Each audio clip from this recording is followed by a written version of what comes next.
They say that targeted individuals are mentally ill people suffering from delusions and schizophrenia. They want attention, a road to fame, or unjustified compensation for pain and suffering.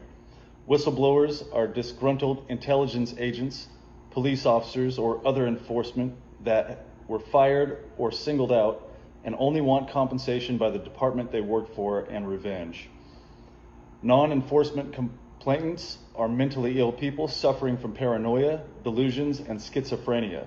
Usually drug abuse is assumed or insinuated. Veterans that are targeted are suffering from PTSD and have dissociated from reality due to unhealed trauma from war. Targeted individuals are suspected criminals. They are terrorists, drug dealers, rapists, spouse abusers, bank robbers, pedophiles, etc. The list goes on and on of what people are told about targeted individuals. Targeted individuals are violent people that need to be watched 24/7 to ensure local and national security.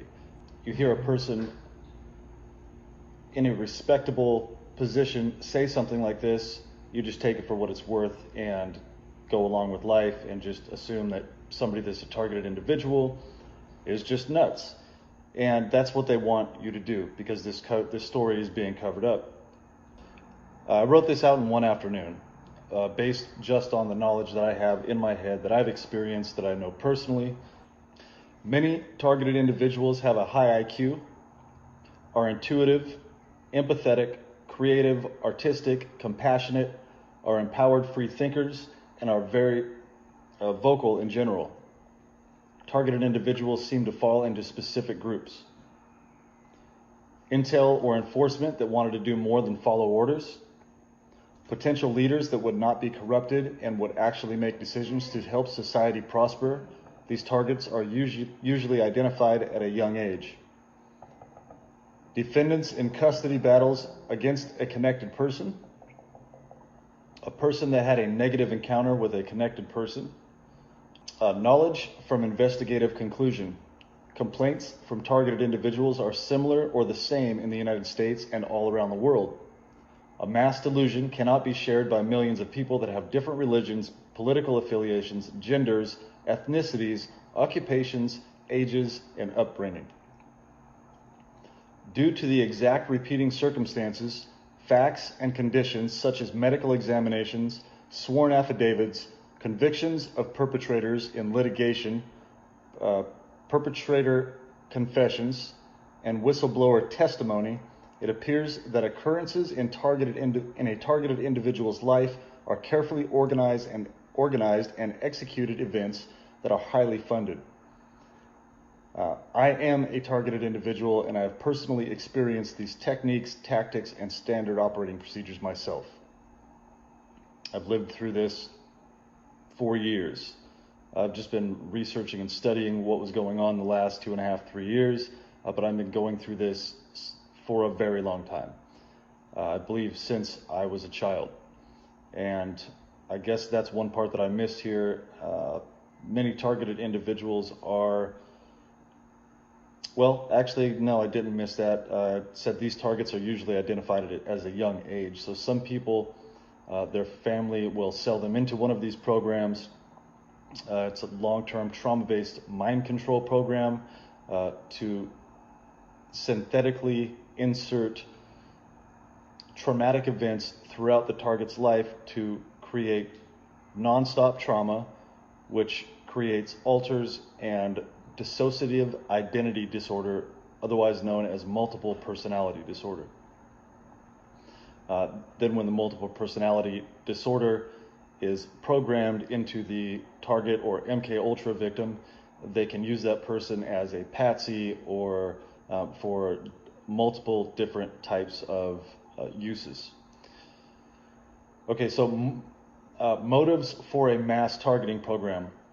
A corrupt government or cabal would greatly benefit from a classified program like this. They could use good citizens that have been programmed to live in constant fear to facilitate the targeting of other good citizens by classifying fake crimes and utilizing a slander campaign against the target. If chaos and violence in our society are synthetically created, more funding for systems of power and control can easily be implemented. Non-organic chaos and violence will lead to more arrests and incarceration in private prisons. The private prison industry grows, prison-run businesses grow, prison jobs grow, the judicial system grows, and the power structure grows. Complaints from targeted individuals to corrupt or misinformed psychologists, psychiatrists, or law enforcement will lead to false mental diagnosis, which will lead to mental hospital incarceration, unnecessary prescriptions, or psychotropic and SSRI drugs. Prescriptions of psychotropic and SSRI drugs, and the targeted person's capacity to testify in a court of law. All right. The more people that are targeted, the more the psychological hospital system and big pharma and the private prison industry will grow, earning billions of dollars a year. Also, after mental diagnosis is labeled, children can be taken from good families and trafficked for profit. This program is the largest, most lucrative physical and psychological crime ever committed against the people of the United States and around the world. The end result is total control of all citizens, businesses, and government for a one-world totalitarian government. This is the 1% of our population that is in control of probably 85 to 95% of the wealth in the world, and the rest of us fight over the remaining small percentage. This targeted individual program is to quiet and to take out the people that would be instrumental in fighting against a totalitarian occupation of our government and implement world control.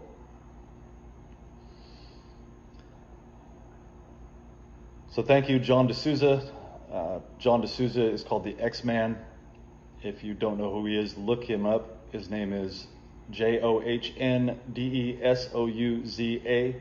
Like I said, he's a former FBI veteran, 25 years in service. He used to use this system to train other FBI agents, other federal agents, police officers, and investigators to come up with conclusions.